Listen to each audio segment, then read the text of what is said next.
Hi hello കൂട്ടുകാരെ, ഇന്നത്തെ വീഡിയോയിലേക്ക് എല്ലാവർക്കും സ്വാഗതം. അപ്പോൾ ഇന്നത്തെ വീഡിയോ ഒരു മണി പ്ലാന്റിനെ കുറിച്ചാണ് കേട്ടോ. മണി പ്ലാന്റിൻ്റെ ഗുണങ്ങൾ, ദോഷങ്ങൾ, സവിശേഷതകൾ എന്നിവയെ സംബന്ധിച്ചൊരു വീഡിയോ ആണ് ഇന്നത്തെ വീഡിയോ. അരേഷ്യ കുടുംബത്തിൽ ഉൾപ്പെട്ട പുഷ്പിക്കുന്ന ഒരു വള്ളിച്ചെടിയാണ് money plant. Devil's vine, devil's ivy, golden pothos, hunter's robe തുടങ്ങിയ പേരുകളിൽ അറിയപ്പെടുന്ന ഈ സസ്യം ഇന്ത്യ, ബംഗ്ലാദേശ്, നേപ്പാൾ തുടങ്ങിയ രാജ്യങ്ങളിൽ മണി പ്ലാന്റ് എന്ന പേരിലാണ് അറിയപ്പെടുന്നത്. ഇൻഡോർ പ്ലാന്റായും ഉപയോഗിക്കുന്ന ഈ ചെടി ഭാഗ്യം കൊണ്ടുവരുമെന്ന് വിശ്വസിക്കുന്നത് കൊണ്ടാണ് മണി പ്ലാന്റ് എന്ന പേരിൽ അറിയപ്പെടുന്നത്. വാസ്തുശാസ്ത്രമനുസരിച്ച് വീട്ടിൽ മണി പ്ലാന്റ് കൊണ്ടുവരുന്നത് വളരെ ശുഭകരമായി കണക്കാക്കപ്പെടുന്നു. ആ വീട്ടിൽ ഒരിക്കലും സാമ്പത്തിക ബുദ്ധിമുട്ട് ഉണ്ടാകുന്നില്ല എന്നാണ് പറയുന്നത്. വീട്ടിൽ മണി പ്ലാന്റ് ഉണ്ടെങ്കിൽ കുടുംബാംഗങ്ങളുടെ വരുമാനം വർദ്ധിക്കും, വീട്ടിൽ സന്തോഷവും സമൃദ്ധിയും വരുന്നു. പിന്നീട് വീട്ടിൽ പോസിറ്റിവിറ്റി നിലനിർത്താൻ മണി പ്ലാന്റുകൾ സഹായിക്കുന്നു.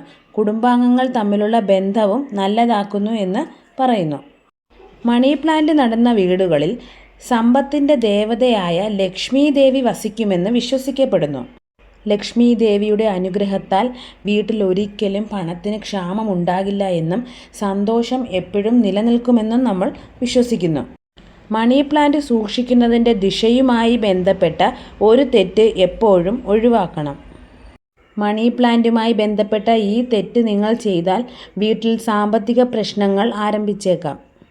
വീടിൻ്റെ വടക്ക് കിഴക്ക് ദിശയിൽ മണി പ്ലാന്റ് വയ്ക്കരുത്. ഇങ്ങനെ ചെയ്യുന്നതിലൂടെ വീട്ടിലെ പണസംബന്ധമായ പ്രശ്നങ്ങൾ ഇല്ലാതാകും. മണി പ്ലാന്റ് ഈ ദിശയിൽ വയ്ക്കുന്നത് കുടുംബാംഗങ്ങളുടെ വരുമാനത്തെ പ്രതികൂലമായി ബാധിക്കും. വീട്ടിലെ ടോയ്ലറ്റിന് സമീപം ഒരിക്കലും മണി പ്ലാന്റ് വയ്ക്കരുത്. ഇത് ചെയ്യുന്നത് അശുഭകരമായി കണക്കാക്കപ്പെടുന്നു. അപ്പോൾ ഇന്നത്തെ വീഡിയോ എല്ലാ കൂട്ടുകാർക്കും ഇഷ്ടമായെന്ന് വിചാരിക്കുന്നു. ഇതുപോലുള്ള വീഡിയോസുകൾ കാണാൻ ചാനൽ സബ്സ്ക്രൈബ് ചെയ്യാൻ മറക്കണ്ട.